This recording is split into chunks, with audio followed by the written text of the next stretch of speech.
Queridas irmãs, graça e paz. Hoje o nosso breve estudo será sobre sentimentos perigosos. Nós mulheres já estamos bem acostumadas a ir a consultas, quer sejam as nossas consultas de rotina, ginecologista, clínico geral e outras, como para acompanhar nossos filhos ao pediatra, às vezes os nossos pais e até mesmo nosso marido. E hoje eu quero te convidar a fazer um exame, na verdade, um autoexame. E esse estetoscópio aqui, nós podemos ouvir o nosso coração. Mas não é sobre o nosso coração biológico, aquele que bombeia sangue para o nosso corpo, que eu quero falar.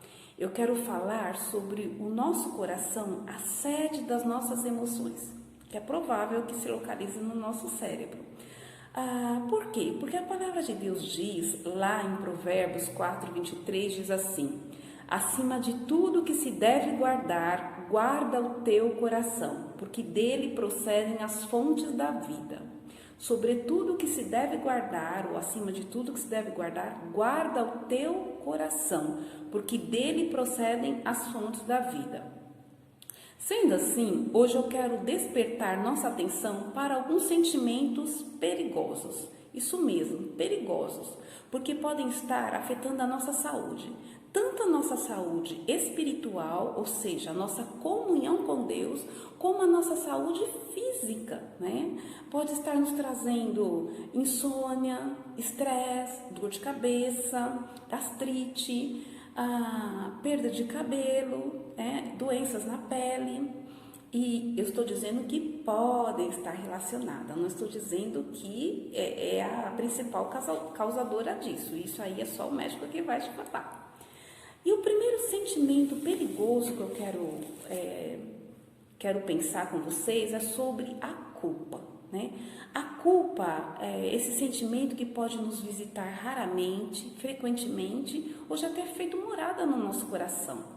Existem dois tipos de culpa, a culpa real e a culpa irreal, ou seja, a culpa verdadeira e a culpa falsa. A culpa real é quando nós realmente somos responsáveis por algum dano, por algum prejuízo, somos responsáveis por o sofrimento de alguém ou por estarmos em determinada circunstância. E a culpa irreal é quando nós não somos o responsável. Na verdade, às vezes nós somos até vítimas. Como assim? Uma pessoa pode se sentir culpada quando ela foi abusada pelo padrasto, por alguém, e ainda assim ela pode se sentir culpada, achar que a culpa era dela, daquele abuso. Ou simplesmente por algo que a pessoa não fez, e ela se sente culpada por não ter feito. Ou não ter realizado determinada coisa. Eu não fiz a faculdade, nossa, mas se eu tivesse feito, tudo seria diferente.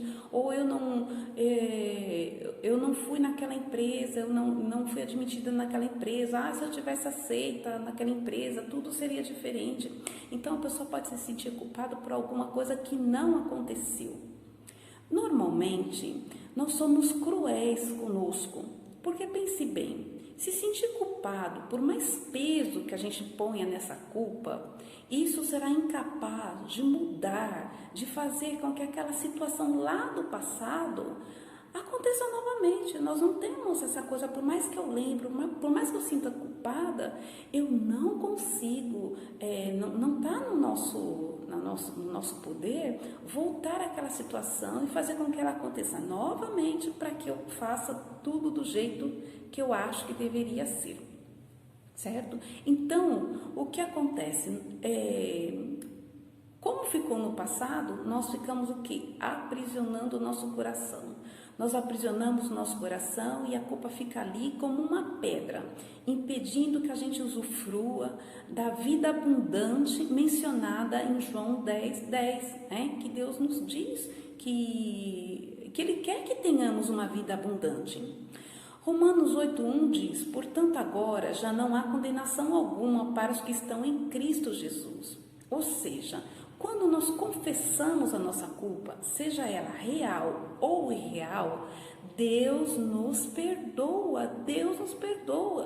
E portanto, ficar se condenando por uma culpa que Deus já perdoou é, no mínimo, incoerente, mas isso acontece. É por causa disso que eu estou vindo falar para vocês sobre isso, tá? Então é preciso a gente lembrar: se Deus me perdoou, se Deus me purificou, por que eu ainda estou me condenando?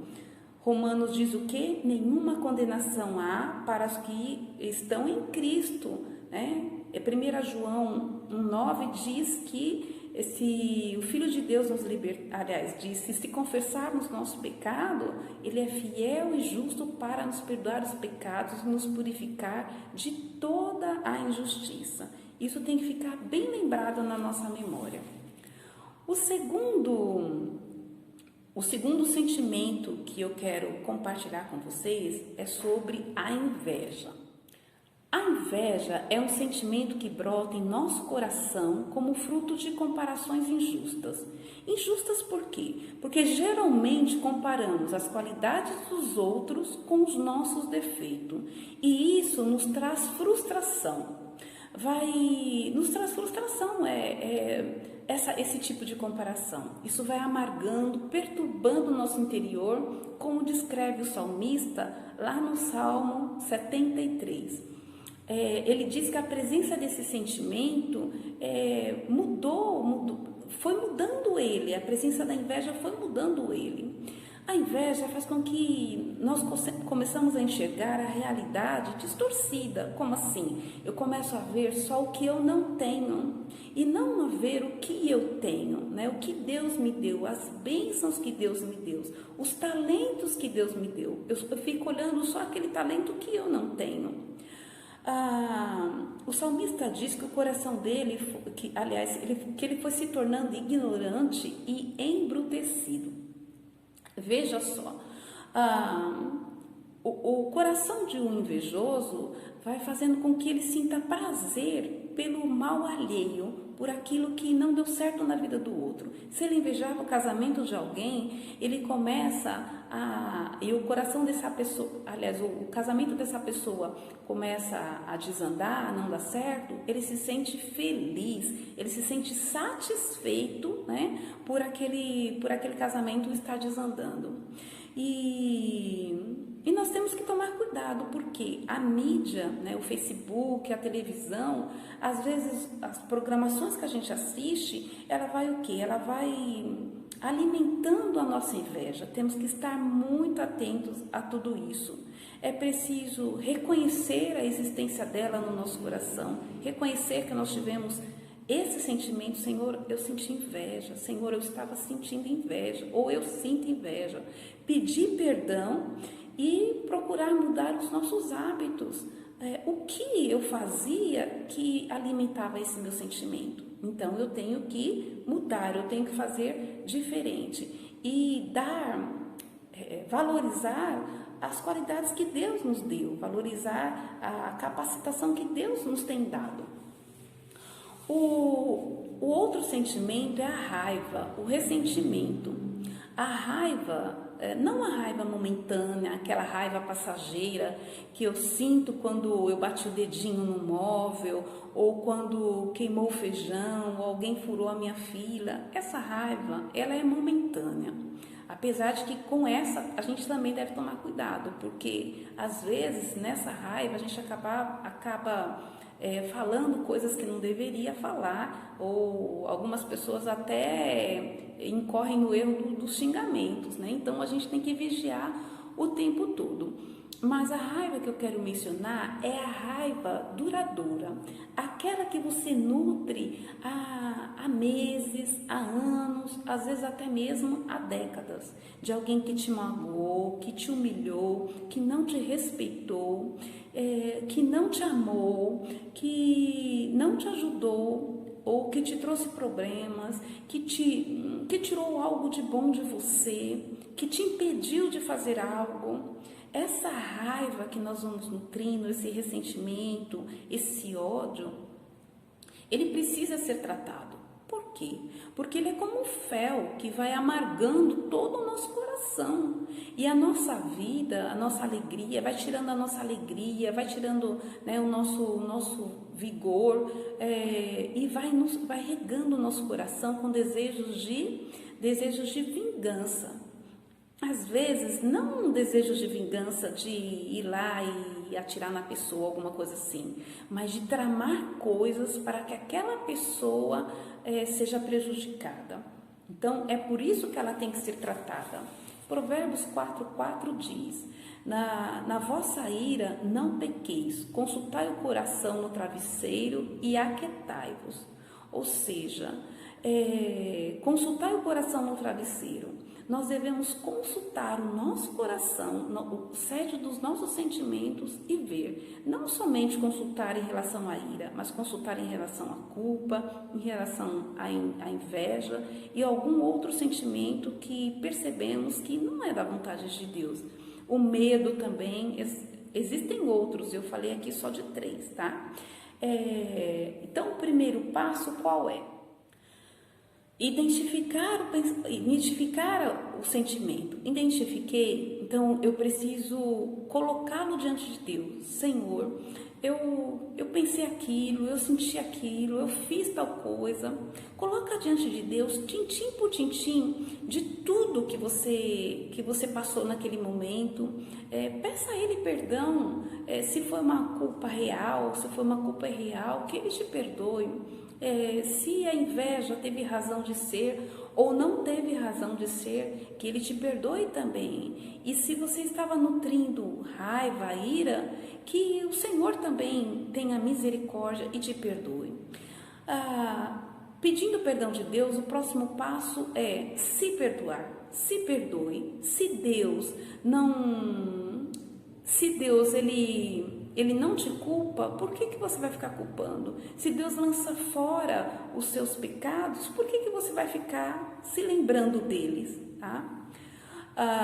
E depois disso, perdoar as pessoas envolvidas. Se foi uma pessoa que te maltratou, perdoe. Se foi uma pessoa que te fez sentir ódio, perdoe. Se foi uma pessoa que te fez entrar naquela situação e por isso você se sentiu culpado, perdoe, né? Porque somente perdoando é que nós vamos poder caminhar livres, né? Livremente na presença de Deus. Não é que a gente não vai pecar mais, mas Deus quer nos limpar e nos encher da presença do Espírito Santo. Deus quer que sejamos guiados pelo Espírito Santo e não guiados pela raiva, pela inveja, pelo rancor, né? Depois que você fez todas essas coisas, pastoreie o seu coração.